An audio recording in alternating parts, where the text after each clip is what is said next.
नमस्कार। आपका अखबार के इस अंक में आपका स्वागत है। मैं हूं प्रदीप सिंह।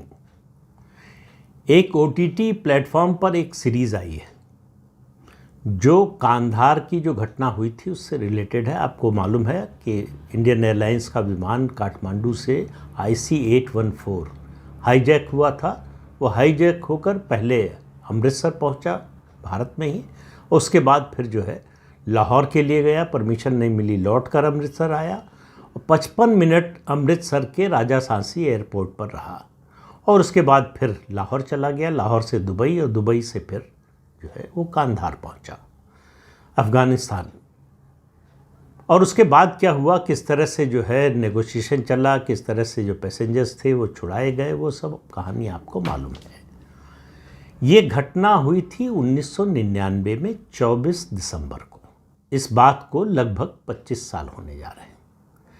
तो ऐसा कोई पहली बार नहीं हुआ है इस तरह की सत्य घटनाओं पर कोई सीरीज़ बने या फिर कोई फिल्म बने। जो लोग बनाते हैं इन फिल्मों को या सीरीज़ को, वो इस पर काफ़ी इस विषय पर रिसर्च करते हैं। चूँकि हाइंडसाइट का लाभ है उनको कि घटना हो चुकी है, उसके बाद बहुत कुछ सामने आ चुका है, जानकारियाँ सामने आ चुकी हैं, तो उनके पास उस घटना के समय जितनी जानकारी लोगों को थी उससे ज़्यादा जानकारी होती है या होनी चाहिए। और ये उम्मीद की जाती है कि वो घटना को जितना हो सके सच्चाई के करीब रख सके, उस समय का सच लोगों के सामने पेश कर सके। और फिल्म या जो है OTT का ये सीरीज़ बनाने का जो माध्यम है वो कला का माध्यम है। तो कला के जरिए उसको, उस दृश्य को या उस समय की परिस्थिति को ज़्यादा से ज़्यादा सच्चाई के करीब बनाकर उभारा जा सके। लेकिन ऐसी OTT या ऐसी फिल्में बनाने का एक और उद्देश्य होता है। ये जो फिल्म बनी है, जिन सज्जन ने बनाई है, अब उनकी जो समझ है, जो विचारधारा है, उसका अंदाज़ा सिर्फ आप एक बयान से उनके लगा लीजिए। एक इंटरव्यू में उन्होंने कहा कि आतंकवाद मुसलमानों ने नहीं शुरू किया। दूसरा सवाल पूछा गया किसने शुरू किया, उनका कहना था मुझे याद नहीं है अभी। मेरी कहानी यहाँ से शुरू होती है। इस OTT को बनाने का उद्देश्य सच बताना नहीं था। इस OTT को बनाने का उद्देश्य सच को छुपाने का था। जो विवाद हुआ है, जो शोर मचा है, वो इस पर कि जो 5 हाईजैकर थे, पांचों मुसलमान थे, उनकी आइडेंटिटी छुपाई गई। उनके जो कोड नेम थे वो कोड नेम हिंदू रखे गए थे, उन्हीं नामों से OTT बनाई गई। कहीं ये स्पष्ट नहीं किया गया है कि ये कोड नेम है और इनके असली नाम ये हैं। इस पर जब हो हल्ला मचा तो भारत सरकार ने, सूचना प्रसारण मंत्रालय ने उनको बुलवाया और उसके बाद ये समझौता हुआ। मैं इसे समझौता कहता हूँ। समझौता हुआ कि फिल्म मेकर जो है, वो सीरीज़ मेकर जो है, वो एक डिस्क्लेमर शुरू में ही देंगे कि इनका असली नाम ये है। अब आप इससे समझिए, जो मैं बार बार नैरेटिव की बात करता हूँ, मैं आपको बताता हूँ कि नैरेटिव का महत्व क्या होता है। ये अगर जानना हो तो द अल्टीमेट गोल नाम की एक किताब है जिसको रॉ के पूर्व चीफ विक्रम सूद ने लिखा है। उसकी एक लाइन बताता हूँ। वो कहते हैं कि असली सत्ता जो है वो बंदूक की नली से नहीं निकलती है। असली सत्ता उसके हाथ में होती है जो नैरेटिव को कंट्रोल करता है। ये केवल भारत की बात नहीं, पूरी दुनिया की बात है। इस समय दुनिया भर में जो असली युद्ध चल रहा है वो हथियार और मिसाइल और इन सबको भूल जाइए, वो नैरेटिव का युद्ध है। जो उसमें जीतेगा वही जीतता हुआ दिखाई देगा।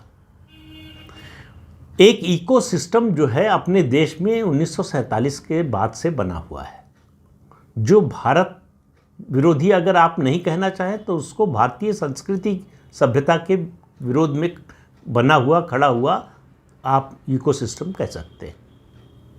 वो लगातार भारतीय सभ्यता, भारतीय संस्कृति को घटिया दिखाने, कमज़ोर दिखाने और उसको हिकारत की नज़र से देखने का काम करता है। और आपको फिल्म दर फिल्म और सीरीज़ दर सीरीज़ जो है ये दिखाई दे जाएगा किताबों में दिखाई दे जाएगा, आर्टिकल्स में दिखाई दे जाएगा, अखबार और पत्रिकाओं के, और ये सिलसिला लगातार चल रहा है। उम्मीद ये थी कि जब 2014 में पहली बार भारतीय जनता पार्टी के प्रधानमंत्री के रूप में नरेंद्र मोदी प्रधानमंत्री बने तो ये सिलसिला बदलेगा। दो चीज़ें आपको याद दिलाना चाहता हूँ। एक, द कश्मीर फाइल्स में कहा गया है कि सरकार भले ही आपकी हो, सिस्टम हमारा है। वो सिलसिला अब भी चल रहा है और कांग्रेस के प्रवक्ता बोलने लगे हैं आजकल। 4 जून के बाद से उससे पहले नहीं बोल रहे थे 10 साल तक। अब उनको लगता है कि हमारा सिस्टम फिर से रिवाइव हो गया है।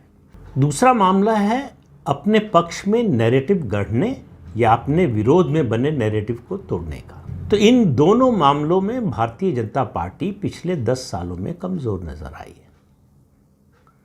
2024 के लोकसभा चुनाव के बाद वो जो इकोसिस्टम भारत विरोधी या भारतीय सभ्यता और संस्कृति के विरोध में था, जो कॉलोनियल लिगेसी को लेकर चलने वाला था, वो फिर से एक्टिवेट हो गया है। उसको नई संजीवनी मिल गई है।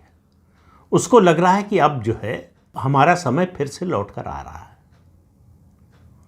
और ये आपको तमाम चीज़ों में दिखाई देगा। मैंने शुरू में कहा कि ये समझौता हुआ। अब ये एक डिस्क्लेमर देने से क्या फ़र्क पड़ जाएगा? वो डिस्क्लेमर जो लोग OTT पर इस कार्यक्रम को देखेंगे उसमें से कितने लोग देखेंगे, कितने नहीं, कौन जानता है, और उससे क्या फ़र्क पड़ जाता है? क्या मुख्य मुद्दा यही है कि उन आतंकवादियों का असली नाम नहीं बताया गया है? ये सेल्फ डिफीटिस्ट मानसिकता है कि आप इसी को सबसे बड़ा मुद्दा मान रहे हैं। उन आतंकवादियों का असली नाम नहीं बताया गया है। ये उस सीरीज का उद्देश्य भी नहीं। उस सीरीज का जो उद्देश्य है उसको समझने की कोशिश कीजिए। उस समय की घटना पर ध्यान दीजिए। इस बात में कोई शक नहीं है कि उस समय की सरकार की कमज़ोरी के कारण जो अंतिम परिणाम हुआ वो आया। जब अमृतसर में पहुंचा था विमान, 55 मिनट तक वो अमृतसर के राजा सांसी एयरपोर्ट पर रहा। यहाँ हमारी NSG की टीम तैयार थी, मानेसर से वो पहुंच गई थी दिल्ली एयरपोर्ट। कई घंटे उनको दिल्ली एयरपोर्ट पर रोक कर रखा गया। क्यों? क्योंकि उनको भेजने के लिए विमान नहीं था। आप अंदाज़ा लगाइए। फिर एक पैसेंजर हवाई जहाज़ खाली करवा के NSG को रवाना किया गया। NSG जब तक पहुंचती तब तक वो विमान लेकर अपहरणकर्ता उड़ चुके थे। वहाँ क्या हुआ? वहाँ यहाँ से जो है IB के जो उस समय चीफ थे, उन्होंने पंजाब के DGP को फ़ोन किया और कहा कि 2 विकल्प हैं। या तो हवाई जहाज़ के जो अपहरणकर्ता लेकर गए थे IC-814, उसके टायर पंक्चर कर दो या उसके सामने कोई टैंकर खड़ा कर दो। वहाँ की सरकार यानी पंजाब की सरकार, प्रकाश सिंह बादल मुख्यमंत्री थे। प्रकाश सिंह बादल ने साफ साफ अपने पुलिस अधिकारियों से कहा कि मैं अपने राज्य में अमृतसर में कोई खून खराबा नहीं चाहता। यानी कमांडो एक्शन होगा तो खून खराबा हो सकता है, उसकी आशंका बनी हुई थी। दूसरा, पंजाब के DGP ने IB के चीफ को बहुत लताड़ा, कहा कि आपको मालूम नहीं है कुछ। ये जो टायर होते हैं हवाई जहाज़ के, वो मल्टी लेयर्ड टायर होते हैं। ये कोई ट्यूब वाले टायर नहीं होते। अगर इन पर फायर किया हमने तो पूरे जहाज़ में आग लग सकती है। उसके बाद क्या होगा आप अंदाज़ा लगा सकते हैं। फिर जसवंत सिंह विदेश मंत्री उस समय थे, उन्होंने कहा कि किसी भी तरह से कोई ऑयल टैंकर जो है वो विमान के सामने खड़ा कर दो कि वो उड़ ना पाए। जो वहाँ सेना के अधिकारी तैनात थे, जो सबसे बड़े अधिकारी थे, उन लोगों ने 3 टैंक का इंतज़ाम कर दिया था कि अगर ज़रूरत पड़ेगी तो ये खड़ा कर देंगे। सेना की मदद नहीं ली गई। टैंकर खड़ा करने का फैसला होता और इसको लागू किया जाता, तब तक वो विमान लेकर फिर उड़ गए। क्योंकि जब वो लाहौर गए थे तब उनके पास 9 मिनट का तेल बचा था और लौट आए और पायलट ने कहा कि हमारे पास जो है तेल नहीं है, अगर हम उड़ेंगे तो कहीं भी क्रैश हो सकता है हवाई जहाज। उन्होंने कहा हम कुछ नहीं जानते, यहाँ से तुरंत निकलो और लाहौर चलो। विमान फिर लाहौर पहुँच गया। विमान लाहौर पहुँच गया तो उसके बाद भारत सरकार ने संपर्क किया पाकिस्तान की सरकार से कि उड़ने मत दीजिए। उन्होंने कहा हमारा इसमें कोई लेना देना नहीं। तो वो विमान उड़ा और वहाँ से जो है पहुँचा दुबई। दुबई में सरकार से संपर्क किया गया और कहा गया कि हम कमांडो एक्शन करना चाहते हैं। दुबई ने मना कर दिया। सरकार के पास, भारतीय सेना के पास, भारतीय सुरक्षा बलों के पास, भारतीय खुफिया एजेंसियों के पास ऐसी शक्ति थी, इतनी शक्ति थी कि वो अफगानिस्तान में भी जाकर ऑपरेशन कर सकते थे। लेकिन नहीं हुआ। जो 3 अधिकारी भेजे गए यहाँ से नेगोशिएशन के लिए, आईबी से गए AK डोवाल जो आजकल NSA हैं, और 2 और अधिकारी भेजे गए। ये तीनों एक दूसरे को जानते थे। इन तीनों में राय बनी कि नेगोशिएट करके हम लोग बंधकों को छुड़ा लेंगे। उनकी डिमांड थी 36 आतंकवादियों को, भारत के अलग अलग जेलों में बंद हैं, उनको छोड़ने की। लेकिन जब वहाँ पहुँचे, ये कांधार में इनका विमान उतरा, तो AK डोवाल ने देखा, उन्होंने कहा कि अब कुछ लिए दिए बिना जो है वो कोई नेगोशिएशन नहीं हो सकता, क्योंकि ये यहाँ तो सब ISI के लोग खड़े हैं। तो समझ में आ गया कि पूरा ऑपरेशन ISI का है। तो ISI का ऑपरेशन था तो पाकिस्तान का था। और आप देखिए कि काठमांडू में जो रॉ का ऑफिसर था, वो 1 हफ्ते पहले ये खबर भेज चुका था कि कुछ पाकिस्तानी यहाँ पर जो है वो एक्टिव दिख रहे हैं। एक क्लब का जिक्र किया कि वहाँ दिख रहे हैं, ये बाहरी लोग हैं। और फिर ये खबर दी कि किसी विमान अपहरण की योजना बन रही है। ये नहीं मालूम था कि कौन सा विमान और किस तारीख को। लेकिन दिल्ली में उस सूचना पर कोई कार्रवाई नहीं हुई। और उसमें बहुत से किरदार हैं। उसमें रॉ के एक ऑफिसर का, जो बाद में रॉ के चीफ भी बने, जो आतंकवादियों के प्रति बहुत सॉफ्ट है, जिन्होंने मसूद अजहर के बेटे को जम्मू कश्मीर में सरकारी मेडिकल कॉलेज में एडमिशन दिलवाया। उनकी किताब आप पढ़ेंगे तो हर जगह आतंकवादियों के समर्थन में बोलते हुए नजर आएंगे। और उनको वो असेट मानते थे कि इनसे हमको सूचना मिलती है। उन पर भारत सरकार का, हमारी आपकी गाढ़ी कमाई का सैकड़ों करोड़ रुपया खर्च करते थे। उनको क्यों रॉ का चीफ बनाया गया, किसने बनवाया, ये सब ऐसी बातें हैं कि इसको खोलने पर इतने सारे कंकाल निकलेंगे कि उनकी गिनती करना और उनको संभालना मुश्किल हो जाएगा। लेकिन मैं आज इस मुद्दे पर नहीं हूं कि उस घटना के लिए जिम्मेदार कौन था, कहाँ क्या हो सकता था, कब एक्शन हो सकता था, कब एक्शन नहीं हो सकता था। मैं बात कर रहा हूं इस सीरीज़ की। इस सीरीज़ के मकसद को आप समझिए।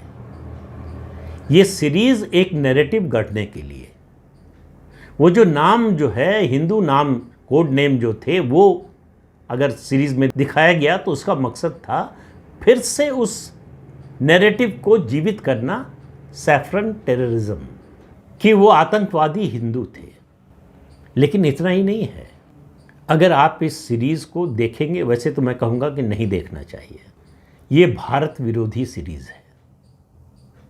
ये भारत को नीचा दिखाने वाली सीरीज़ है। इसमें हमारे आज के जो नेशनल सिक्योरिटी एडवाइज़र हैं, जिनको IB का बेस्ट फील्ड ऑफिसर माना जाता है अब तक का, दुनिया भर में उनका लोहा माना जाता है, उनको एक जोकर की तरह दिखाया गया है। यानी भारत को नीचा दिखाने की कोशिश। यहां तक ये सब बर्दाश्त किया जा सकता था। लेकिन उस सीरीज में जानबूझकर ये बताने की कोशिश की गई है कि इस पूरी घटना में ISI का कोई हाथ नहीं था। यानी ये सीरीज बनाई गई ISI को क्लीन चिट देने के लिए, कांधार हाईजैक से बरी करने के लिए ISI और पाकिस्तान को। तो ये पाकिस्तान के समर्थन में, ISI के समर्थन में एक नया नैरेटिव बनाने की कोशिश हुई। अब आप इस पर देख लीजिए किन लोगों ने इसका विरोध किया, किन्होंने नहीं किया। उससे समझ लीजिए इस नैरेटिव का समर्थक कौन है, विरोधी कौन है। लेकिन मुझे अफसोस है ज़्यादा भारत सरकार के रवैये पर। ये नेशनल सिक्योरिटी का मामला है, ये देश की प्रतिष्ठा और सम्मान का मामला है, जहां कोई कॉम्प्रोमाइज़ नहीं होना चाहिए। ये सीरीज बैन होनी चाहिए थी या रीशूट होनी चाहिए थी कि ये जो आईएसआई को क्लीन चिट देने की कोशिश है इसको हटाया जाए, लेकिन ऐसा कुछ नहीं हुआ। केवल एक डिस्क्लेमर, वो भी अगर इतना हल्ला न मचता तो ये डिस्क्लेमर भी नहीं आता। केवल डिस्क्लेमर देकर इस सीरीज के निर्माता छूट गए। तो मैं दूसरी बात जो कहने वाला था उस समय, दूसरी बात है एक किताब से। किताब का नाम है द अल्टीमेट गोल। लिखने वाले हैं विक्रम सूद, जो रॉ के चीफ रह चुके हैं। उनकी किताब की सिर्फ एक लाइन जो इंट्रोडक्शन में उन्होंने जो लिखा है, उससे आपको समझ में आ जाएगा कि ये हो क्या रहा है। उन्होंने कहा कि असली सत्ता बंदूक की नली से नहीं निकलती, असली सत्ता वहां से निकलती है जिन लोगों के हाथ में नैरेटिव का कंट्रोल होता है। तो ये नैरेटिव को कंट्रोल करने की कोशिश है और ये दुनिया भर में हो रहा है। तो नैरेटिव को कंट्रोल करने की कोशिश और नया नैरेटिव गढ़ने की कोशिश और पुराने को तोड़ने की कोशिश ये जारी है, और हमारे देश के ही हमारे लोगों का ही इस्तेमाल हो रहा है इसके लिए। हम ही आप देख रहे हैं, हम ही आप उनका रेवेन्यू बढ़ा रहे हैं, उनका पैसा बढ़ा रहे हैं, उनका उत्साह बढ़ा रहे हैं कि ऐसी और सीरीज बनाओ, झूठ बोलो, भारत के खिलाफ बोलो, भारत को नीचा दिखाने की कोशिश करो और पाकिस्तान का महिमा मंडन करने की कोशिश करो। सीरीज में यह दिखाने की कोशिश हुई है कि इसमें हाथ जो है ओसामा बिन लादेन का था, आईएसआई का कोई लेना देना नहीं। दुनिया की कोई खुफिया एजेंसी इस घटना के बारे में थोड़ी सी भी जानकारी रखने वाला कोई भी बता सकता है कि ओसामा बिन लादेन का इस घटना से दूर दूर तक कोई वास्ता नहीं था। तो ये फिल्म के निर्माताओं से पूछा जाना चाहिए कि उनको ये जानकारी कहां से मिली, किस आधार पर उन्होंने ये बात दिखाई, किस आधार पर उन्होंने आईएसआई को क्लीन चिट दी, कौन सी रिसर्च की, कौन सी जानकारी मिली, किस सोर्स से जानकारी मिली। ये नेशनल सिक्योरिटी का मामला है। अगर वो ये कह देते कि ये सीरीज सत्य घटना से प्रेरित नहीं है तो कोई सवाल नहीं उठाता। आप फिक्शन में कुछ भी दिखा लें, कौन रोकेगा। जब आप कहते हैं कि एक सत्य घटना से प्रेरित है तो फिर आपको सच्चाई दिखानी पड़ेगी, और सच्चाई आपके पास पूरी ना हो ये समझ में आ सकता है, लेकिन झूठ पूरा हो ये समझना मुश्किल है, इसको पचाना मुश्किल है, और ऐसा होना नहीं चाहिए। तो ये जो नया नैरेटिव बनाने की कोशिश हो रही है, अगर इसको सरकार नहीं रोकेगी तो आने वाले समय में इसकी बाढ़ आने वाली है।